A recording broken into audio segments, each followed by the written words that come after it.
అదేవిధంగా గతంలో చేసిన చట్టంలో దీంట్లో ప్రధానంగా 2 సంవత్సరాల కంటే మించి శిక్ష కూడా లేదు.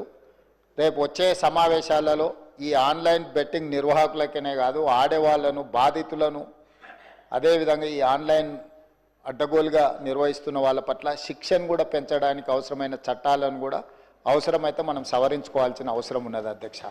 ఎందుకంటే శిక్ష కఠినంగా ఉంటుంది, ఎక్కువ కాలం ఉంటుంది అని ఎప్పుడైతే తెలుస్తుందో నేరం అనేది తగ్గుతుంది. కాబట్టి దీనికి సంబంధించి పూర్తి స్థాయిలో ప్రభుత్వం చర్యలు తీసుకోవాలని, అదేవిధంగా గుట్కా ఇట్లాంటివి కూడా నిషేధిత పదార్థాలను కూడా ఈరోజు మార్కెట్లో బాగా సరఫరా జరుగుతున్నట్టు మా దృష్టికి వచ్చింది అధ్యక్ష. వీటి పట్ల కూడా మేము అప్రమత్తంగా ఉండాలని ప్రభుత్వం నిర్ణయం తీసుకున్నది. అందుకే ఆన్లైన్ బెట్టింగ్, ఆన్లైన్ యాప్లు, అదేవిధంగా ఆన్లైన్ రమ్మీ, ఈరోజు నిన్న మీరు టీవీలలో, పేపర్లలో పోలీసులు కేసులు నమోదు చేసి వాటికి ప్రచారం కల్పించిన వాళ్ళను పిలిచి పోలీస్ స్టేషన్లలో విచారించడం జరిగింది. వాటికి ప్రచారం కల్పించే వాళ్ళను పోలీస్ స్టేషన్లో పిలిచి వాళ్ళను విచారించడం ద్వారా ఈ సమస్యకు పరిష్కారము శాశ్వతంగా దొరకదు.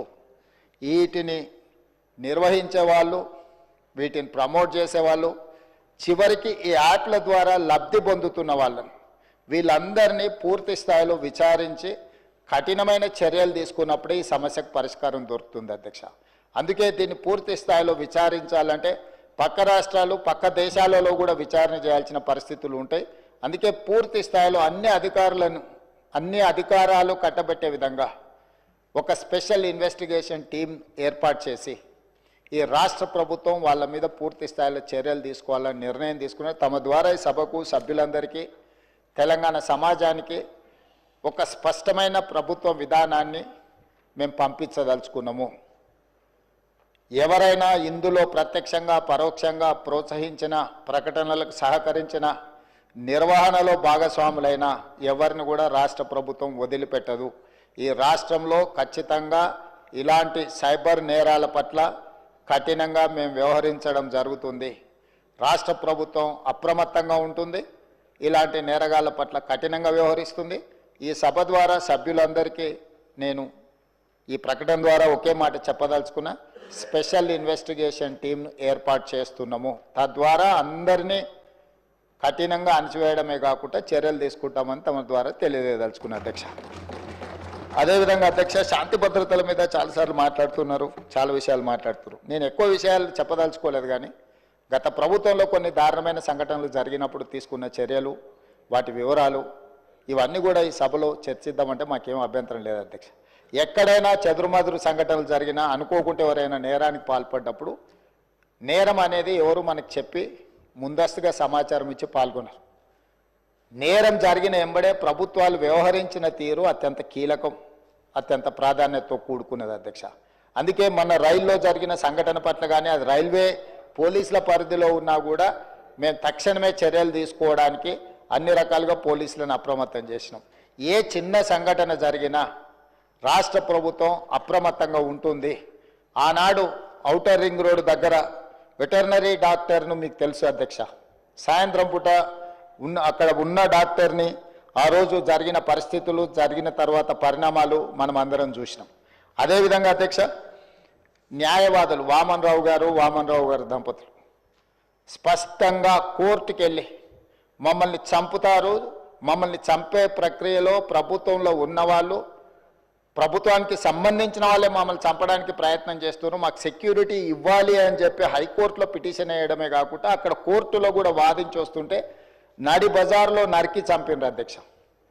నడి బజార్లో న్యాయవాదులను, హైకోర్టు న్యాయవాదులను నాడు నరికి చంపితే ఈనాటికి ఆ చంపిన వాళ్ళ మీద రకరకాలుగా ఆ రోజు కేసులో ఉన్న వాళ్ళని తప్పించి ఈరోజు సుప్రీంకోర్టులో రాష్ట్ర ప్రభుత్వం సిబిఐ విచారణకు వాళ్ళు కేసు వేస్తే ఈరోజు సిబిఐ విచారణ కోసం రాష్ట్ర ప్రభుత్వం మాకేం అభ్యంతరం లేదు, విచారణకు ఆదేశాలు ఇవ్వండి అని చెప్పే పరిస్థితి. న్యాయవాదులను చంపితే కూడా ఆనాడు ప్రభుత్వము ఏమాత్రం కూడా స్పందించలేదు.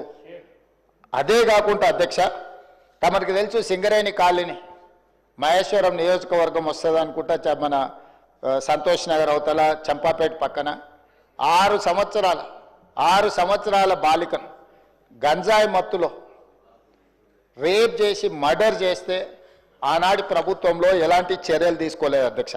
అదేవిధంగా అధ్యక్ష 2020 సంవత్సరంలో దేశంలోనే మహిళలపై జరిగిన అత్యాచారాలల్ల ఆనాటి రాష్ట్ర ప్రభుత్వం 4వ స్థానాన్ని సాధించింది అధ్యక్ష. తెలంగాణ రాష్ట్రం మహిళల మీద జరిగిన మొత్తం చిన్నారులపై వీళ్ళపై అగత్యాలు జరిగిన దాంట్లో ఎన్సీఆర్బీ ఇచ్చిన నివేదిక ప్రకారం రాష్ట్రం 4వ స్థానంలో ఉండే అధ్యక్ష.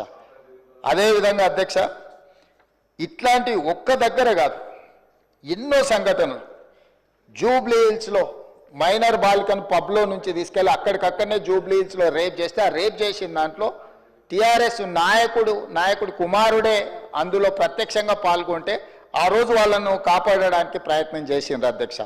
అదేవిధంగా అధ్యక్ష వక్ఫ్ బోర్డ్ చైర్మన్ కొడుకే ఆ రోజు కేసులో ఉండడానికి కేసు కట్టడం జరిగింది అధ్యక్ష.